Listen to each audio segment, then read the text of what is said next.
the boy who had a moon on his forehead and a star on his chin.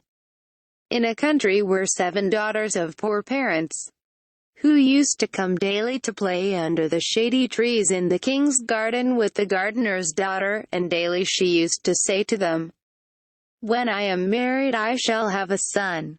Such a beautiful boy as he will be has never been seen. He will have a moon on his forehead and a star on his chin." Then her playfellows used to laugh at her and mock her. But one day the king heard her telling them about the beautiful boy she would have when she was married. And he said to himself he should like very much to have such a son.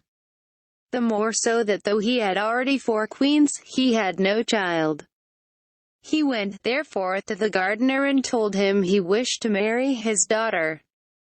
This delighted the gardener and his wife, who thought it would indeed be grand for their daughter to become a princess. So they said yes to the king, and invited all their friends to the wedding. The king invited all his, and he gave the gardener as much money as he wanted.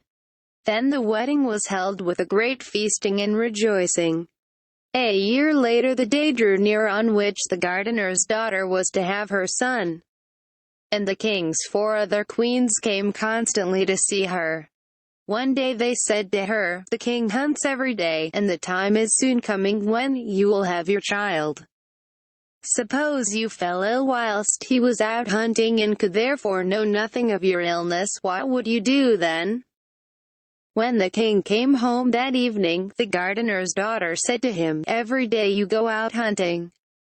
Should I ever be in trouble or sick while you are away, how could I send for you?" The king gave her a kettle drum which he placed near the door for her, and he said to her, "Whenever you want me, beat this kettle drum. No matter how far away I may be, I shall hear it, and will come at once to you." Next morning, when the king had gone out to hunt, his 4 other queens came to see the gardener's daughter. She told them all about her kettle drum. "Oh," they said, "do drum on it just to see if the king really will come to you." "No, I will not," she said, "for why should I call him from his hunting when I do not want him?" "Don't mind interrupting his hunting," they answered. "Do try if he really will come to you when you beat your kettle drum." So at last, just to please them, she beat it. And the king stood before her. "Why have you called me?" he said. "See, I have left my hunting to come to you." "I want nothing," she answered, "I only wished to know if you really would come to me when I beat my drum." "Very well," answered the king, "but do not call me again unless you really need me." Then he returned to his hunting. The next day, when the king had gone out hunting as usual, the 4 queens again came to see the gardener's daughter. They begged and begged her to beat her drum once more, just to see if the king will really come to see you this time. At first she refused, but at last she consented. So she beat her drum, and the king came to her. But when he found she was neither ill nor in trouble, he was angry, and said to her, "Twice I have left my hunting and lost my game to come to you when you did not need me. Now you may call me as much as you like, but I will not come to you." And then he went away in a rage. The 3rd day the gardener's daughter fell ill, and she beat and beat her kettle drum, but the king never came. He heard her kettle drum, but he thought, "She does not really want me, she is only trying to see if I will go to her." Meanwhile the 4 other queens came to her, and they said, "Here it is the custom before a child is born to bind its mother's eyes with a handkerchief that she may not see it just at first. So let us bind your eyes." She answered, "Very well, bind my eyes." The 4 wives then tied a handkerchief over them. Soon after, the gardener's daughter had a beautiful little son, with a moon on his forehead and a star on his chin. And before the poor mother had seen him, the 4 wicked queens took the boy to the nurse and said to her, "Now you must not let this child make the least sound for fear his mother should hear him, and in the night you must either kill him, or else take him away, so that his mother may never see him. If you obey our orders, we will give you a great many rupees." All this they did out of spite. The nurse took the little child and put him into a box, and the four queens went back to the gardener's daughter. First they put a stone into her boy's little bed, and then they took the handkerchief off her eyes and showed it her, saying, "Look, this is your son." The poor girl cried bitterly, and thought, "What will the king say when he finds no child?" But she could do nothing. When the king came home, he was furious at hearing his youngest wife, the gardener's daughter, had given him a stone instead of the beautiful little son she had promised him. He made her one of the palace servants, and never spoke to her. In the middle of the night the nurse took the box in which was the beautiful little prince, and went out to a broad plain in the jungle. There she dug a hole, made the fastenings of the box sure, and put the box into the hole, although the child in it was still alive.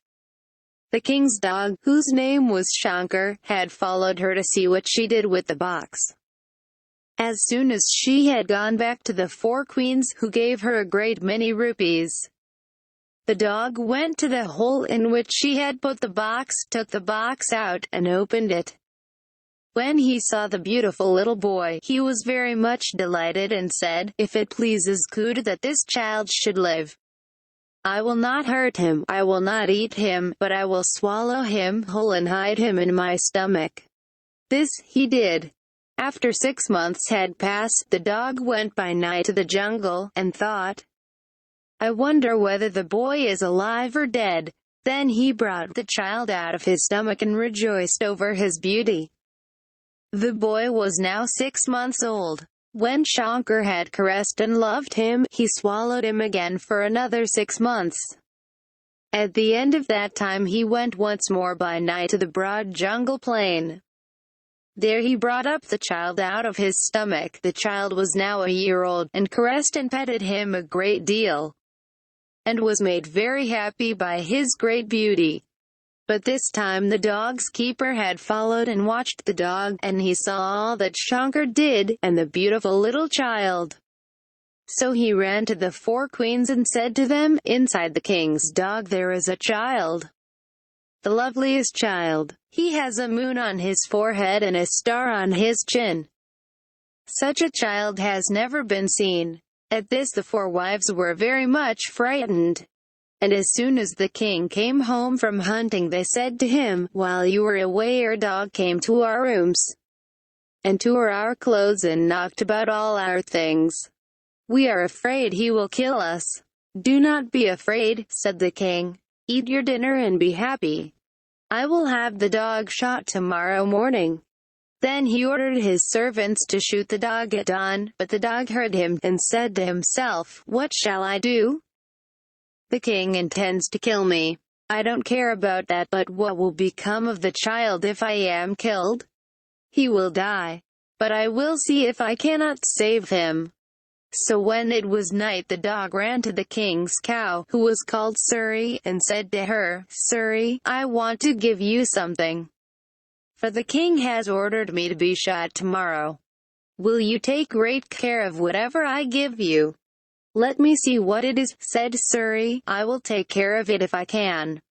Then they both went together to the wide plain, and there the dog brought up the boy. Suri was enchanted with him. "I never saw such a beautiful child in this country," she said. "See, he has a moon on his forehead and a star on his chin. I will take the greatest care of him." So saying she swallowed the little prince. The dog made her a great many salams, and said, "Tomorrow I shall die," and the cow then went back to her stable. Next morning at dawn the dog was taken to the jungle and shot. The child now lived in Suri's stomach, and when 1 whole year had passed, and he was 2 years old, the cow went out to the plain, and said to herself, "I do not know whether the child is alive or dead, but I have never heard it, so I will see." Then she brought up the boy, and he played about, and Suri was delighted. She loved him and caressed him, and talked to him. Then she swallowed him, and returned to her stable. At the end of another year she went again to the plain and brought up the child. He played and ran about for an hour to her great delight, and she talked to him and caressed him. His great beauty made her very happy. Then she swallowed him once more and returned to her stable. The child was now 3 years old. But this time the cowherd had followed Suri, and had seen the wonderful child and all she did to it. So he ran and told the 4 queens, "The king's cow has a beautiful boy inside her. He has a moon on his forehead and a star on his chin. Such a child has never been seen before." At this the queens were terrified. They tore their clothes and their hair and cried. When the king came home at evening, he asked them why they were so agitated. "Oh," they said, "your cow came and tried to kill us, but we ran away. She tore our hair and our clothes." "Never mind," said the king. "Eat your dinner and be happy. The cow shall be killed tomorrow morning." Now Suri heard the king give this order to the servants, so she said to herself, "What shall I do to save the child?" When it was midnight, she went to the king's horse, called Qatar, who was very wicked, and quite untamable. No one had ever been able to ride him, indeed no one could go near him with safety, he was so savage. Suri said to this horse, "Qatar, will you take care of something that I want to give you? Because the king has ordered me to be killed tomorrow." "Good," said Qatar, "show me what it is." Then Suri brought up the child, and the horse was delighted with him. "Yes," he said, "I will take the greatest care of him. Till now no one has been able to ride me, but this child shall ride me." Then he swallowed the boy, and when he had done so, the cow made him many salams, saying, "It is for this boy's sake that I am to die." The next morning she was taken to the jungle and there killed. The beautiful boy now lived in the horse's stomach, and he stayed in it for 1 whole year. At the end of that time the horse thought, "I will see if this child is alive or dead." So he brought him up. And then he loved him, and petted him, and the little prince played all about the stable, out of which the horse was never allowed to go. Qatar was very glad to see the child, who was now 4 years old. After he had played for some time, the horse swallowed him again. At the end of another year, when the boy was 5 years old, Qatar brought him up again, caressed him, loved him, and let him play about the stable as he had done a year before. Then the horse swallowed him again. But this time the groom had seen all that happened, and when it was morning, and the king had gone away to his hunting, he went to the 4 wicked queens, and told them all he had seen, and all about the wonderful, beautiful child that lived inside the king's horse Qatar. On hearing the groom's story the 4 queens cried, and tore their hair and clothes, and refused to eat. When the king returned at evening and asked them why they were so miserable, they said, "Your horse Qatar came and tore our clothes, and upset all our things, and we ran away for fear he should kill us." "Never mind," said the king. "Only eat your dinner and be happy. I will have Qatar shot tomorrow." Then he thought that 2 men unaided could not kill such a wicked horse. So he ordered his servants to bid his troop of sepoys shoot him. So the next day the king placed his sepoys all round the stable, and he took up his stand with them. And he said he would himself shoot anyone who let his horse escape. Meanwhile the horse had overheard all these orders. So he brought up the child and said to him, "Go into that little room that leads out of the stable, and you will find in it a saddle and bridle which you must put on me.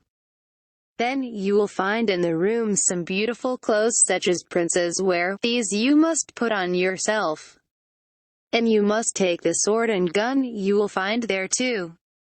Then you must mount on my back." Now Qatar was a fairy horse, and came from the fairies' country, so he could get anything he wanted. But neither the king nor any of his people knew this. When all was ready, Qatar burst out of his stable, with the prince on his back, rushed past the king himself before the king had time to shoot him, galloped away to the great jungle plain, and galloped about all over it. The king saw his horse had a boy on his back, though he could not see the boy distinctly. The sepoys tried in vain to shoot the horse. He galloped much too fast, and at last they were all scattered over the plain. Then the king had to give it up and go home, and the sepoys went to their homes. The king could not shoot any of his sepoys for letting his horse escape, for he himself had let him do so. Then Qatar galloped away, on and on and on, and when night came they stayed under a tree, he and the king's son.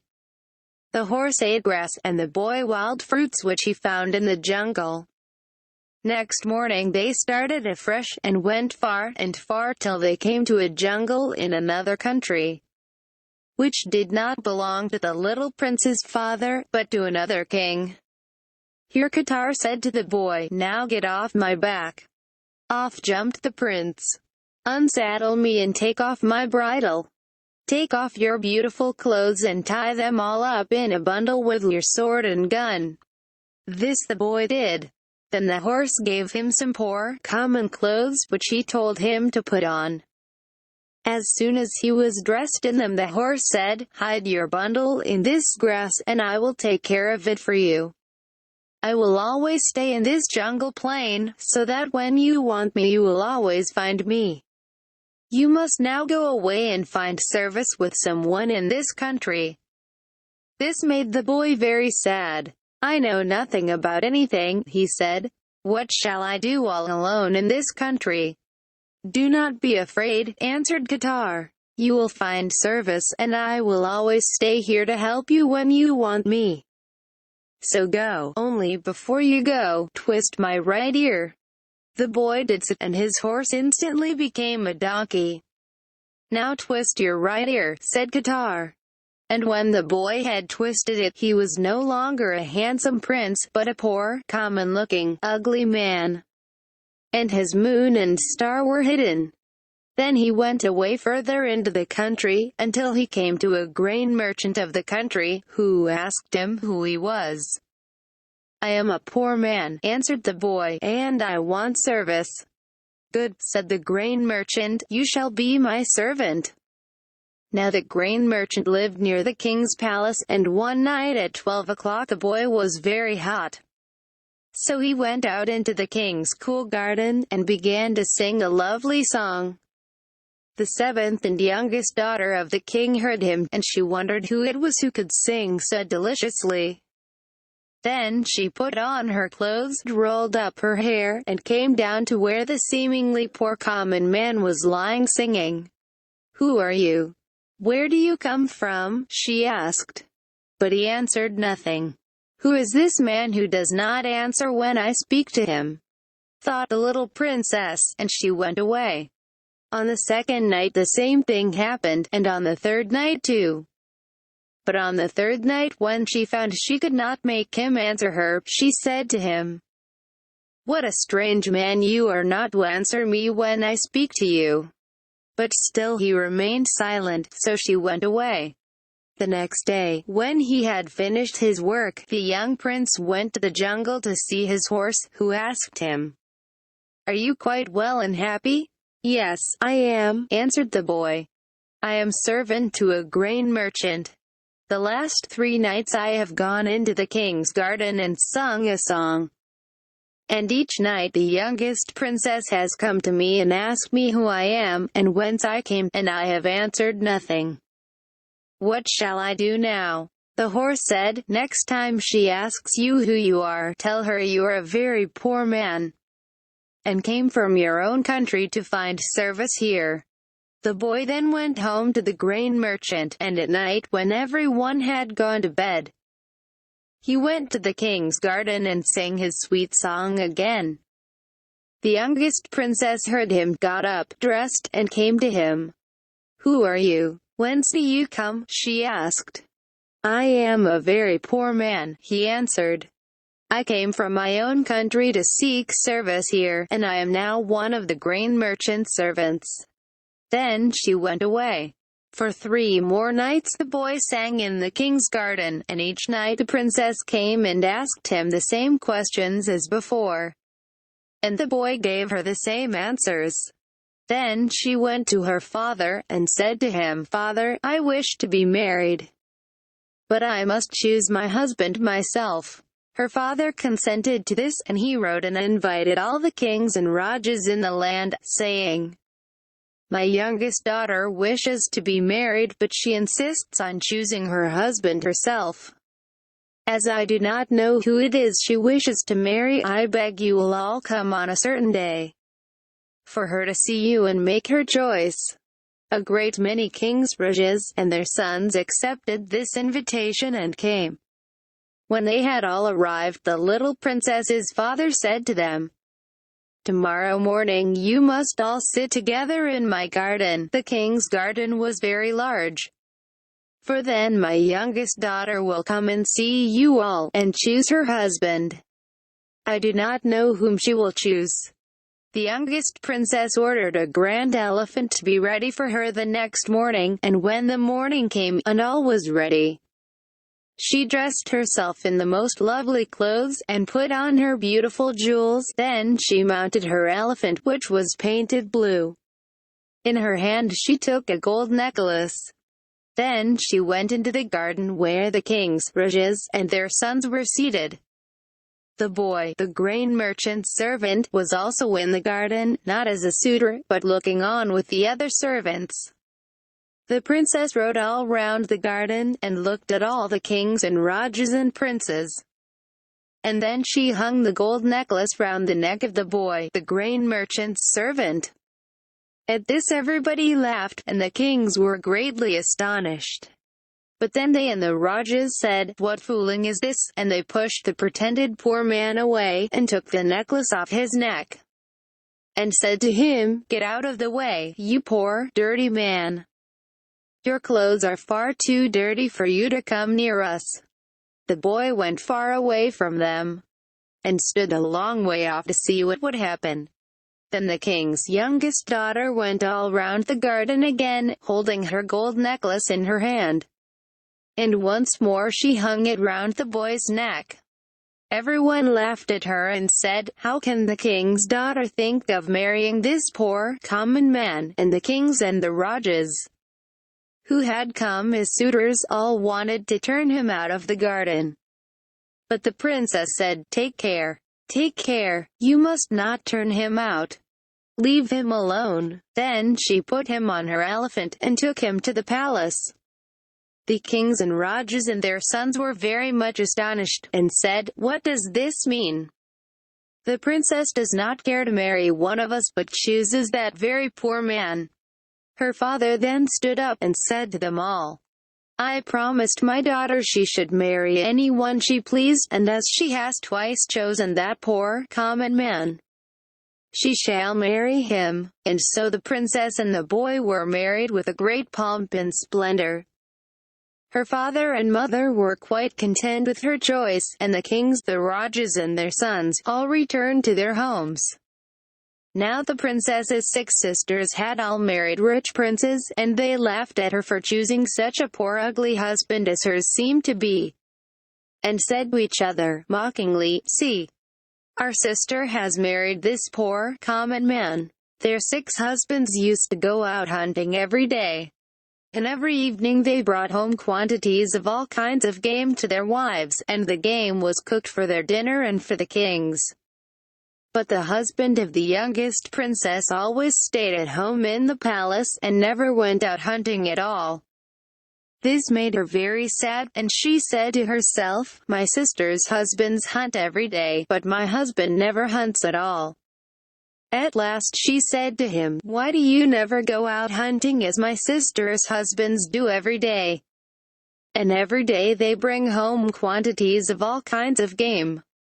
Why do you always stay at home, instead of doing as they do?" One day he said to her, "I am going out to date with the air." "Very good," she answered, "go and take one of the horses." "No," said the young prince, "I will not ride, I will walk." Then he went to the jungle plain where he had left Qatar, who all this time had seemed to be a donkey, and he told Qatar everything. "Listen," he said, "I have married the youngest princess, and when we were married everybody laughed at her for choosing me, and said, 'What a very poor, common man our princess has chosen for her husband.' Besides, my wife is very sad, for her 6 sisters' husbands all hunt every day, and bring home quantities of game, and their wives therefore are very proud of them. But I stay at home all day, and never hunt. Today I should like to hunt very much." "Well," said Qatar, "then twist my left ear," and as soon as the boy had twisted it, Qatar was a horse again, and not a donkey any longer. "Now," said Qatar, "twist your left ear, and you will see what a beautiful young prince you will become." So the boy twisted his own left ear, and there he stood, no longer a poor, common, ugly man, but a grand young prince with a moon on his forehead and a star on his chin. Then he put on his splendid clothes, saddled and bridled Qatar, got on his back with his sword and gun, and rode off to hunt. He rode very far, and shot a great many birds and a quantity of deer. That day his 6 brothers-in-law could find no game, for the beautiful young prince had shot it all. Nearly all the day long these 6 princes wandered about looking in vain for game, till at last they grew hungry and thirsty, and could find no water, and they had no food with them. Meanwhile the beautiful young prince had sat down under a tree, to dine and rest, and there his 6 brothers-in-law found him. By his side was some delicious water, and also some roast meat. When they saw him the 6 princes said to each other, "Look at that handsome prince. He has a moon on his forehead and a star on his chin. We have never seen such a prince in this jungle before. He must come from another country." Then they came up to him, and made him many salams, and begged him to give them some food and water. "Who are you?" said the young prince.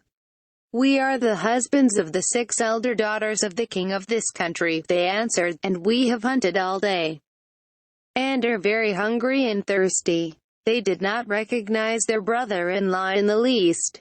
"Well," said the young prince, "I will give you something to eat and drink if you will do as I bid you." "We will do all you tell us to do," they answered.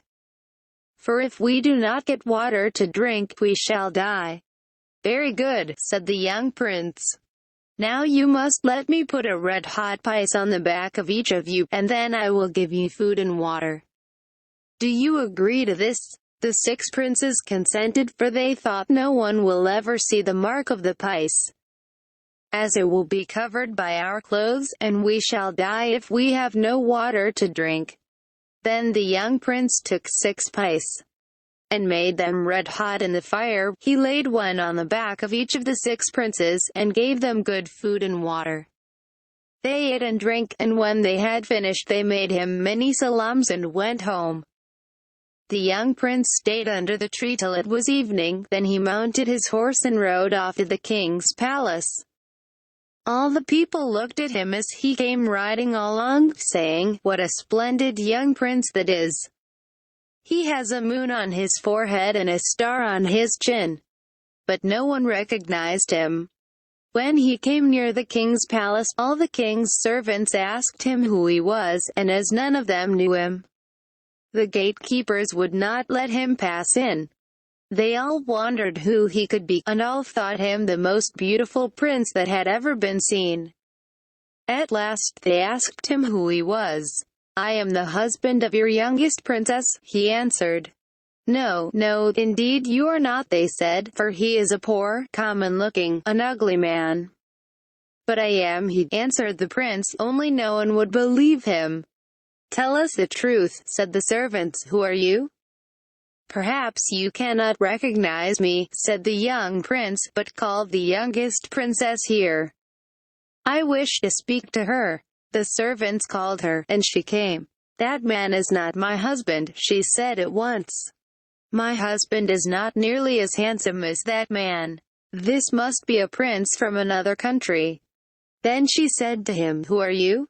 Why do you say you are my husband?" "Because I am your husband. I am telling you the truth," answered the young prince. "No, you are not. You are not telling me the truth," said the little princess. "My husband is not a handsome man like you. I married a very poor, common-looking man." "That is true," he answered, "but nevertheless I am your husband.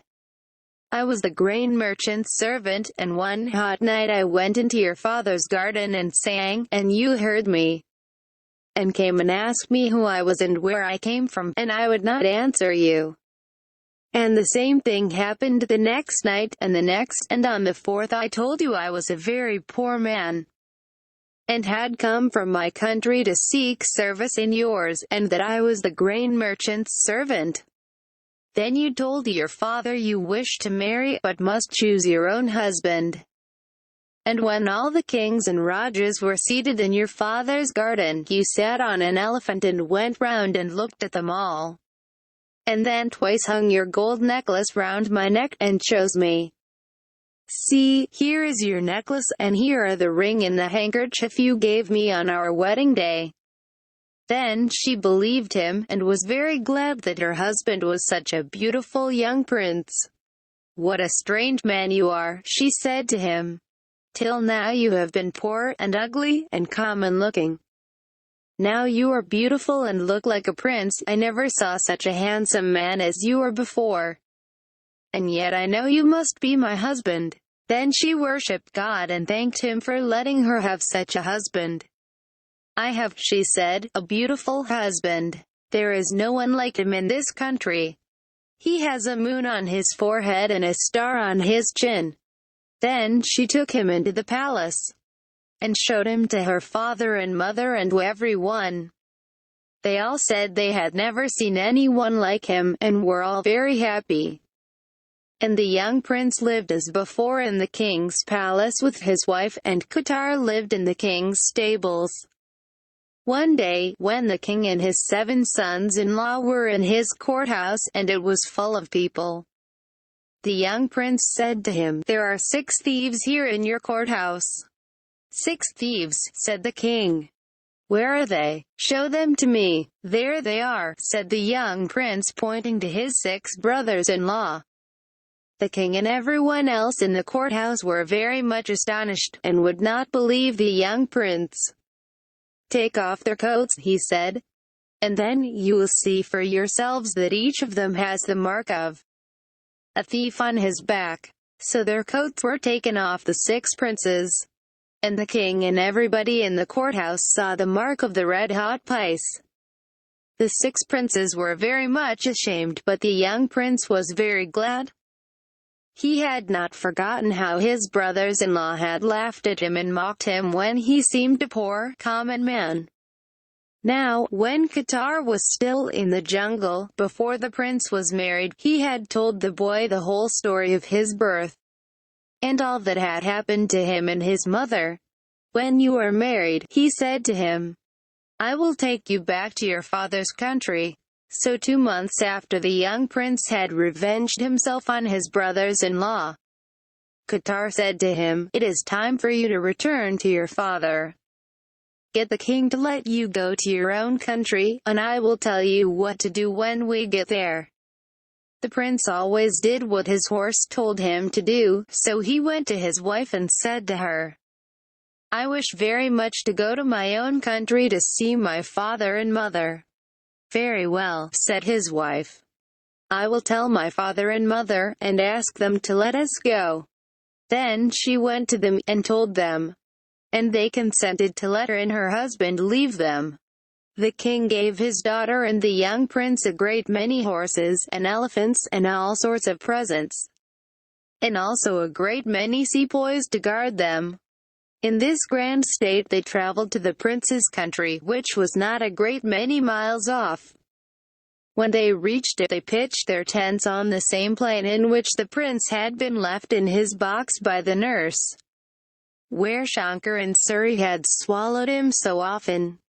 When the king, his father, the gardener's daughter's husband, saw the prince's camp, he was very much alarmed, and thought a great king had come to make war on him. He sent one of his servants, therefore, to ask whose camp it was.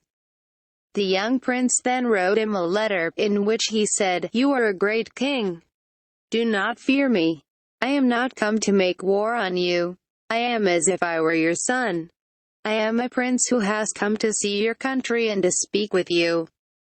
I wish to give you a grand feast, to which everyone in your county must come, men and women, old and young, rich and poor, of all castes, all the children, fakirs, and sepoys. You must bring them all here to me for a week, and I will feast them all."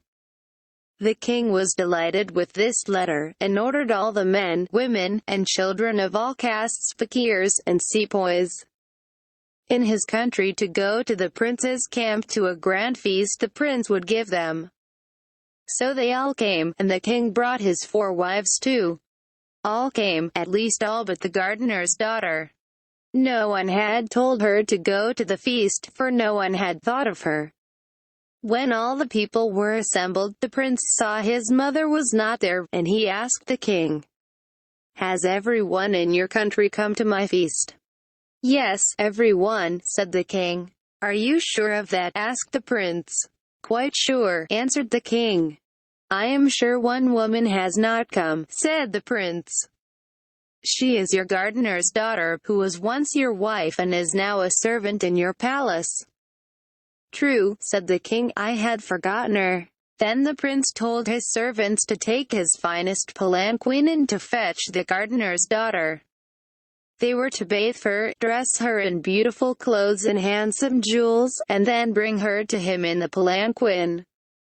While the servants were bringing the gardener's daughter, the king thought how handsome the young prince was. And he noticed particularly the moon on his forehead and the star on his chin, and he wondered in what country the young prince was born. And now the palanquin arrived bringing the gardener's daughter, and the young prince went himself and took her out of it, and brought her into the tent. He made her a great many salams. The 4 wicked wives looked on and were very much surprised and very angry. They remembered that, when they arrived, the prince had made them no salams, and since then had not taken the least notice of them. Whereas he could not do enough for the gardener's daughter, and seemed very glad to see her. When they were all at dinner, the prince again made the gardener's daughter a great many salams, and gave her food from all the nicest dishes. She wondered at his kindness to her, and thought, "Who is this handsome prince, with a moon on his forehead and a star on his chin? I never saw any one so beautiful. What country does he come from?" 2 or 3 days were thus passed in feasting, and all that time the king and his people were talking about the prince's beauty, and wondering who he was. One day the prince asked the king if he had any children. "None," he answered. "Do you know who I am?" asked the prince. "No," said the king. "Tell me who you are." "I am your son," answered the prince, "and the gardener's daughter is my mother." The king shook his head sadly. "How can you be my son," he said, "when I have never had any children?"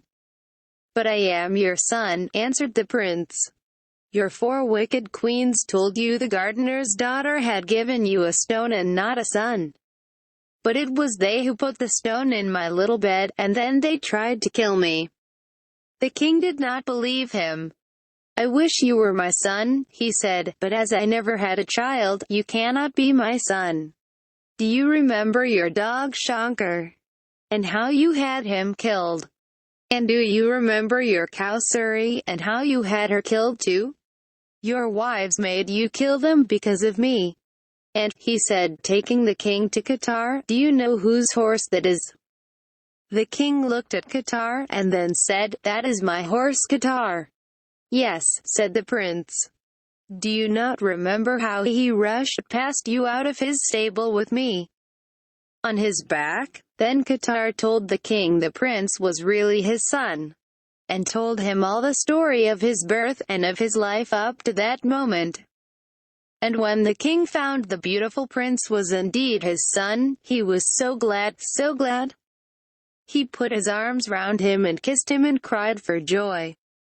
"Now," said the king, "you must come with me to my palace, and live with me always." "No," said the prince, "that I cannot do. I cannot go to your palace. I only came here to fetch my mother, and now that I have found her, I will take her with me to my father-in-law's palace. I have married a king's daughter, and we live with her father. But now that I have found you, I cannot let you go," said his father. "You and your wife must come and live with your mother and me in my palace." "That we will never do," said the prince, "unless you will kill your 4 wicked queens with your own hand. If you will do that, we will come and live with you."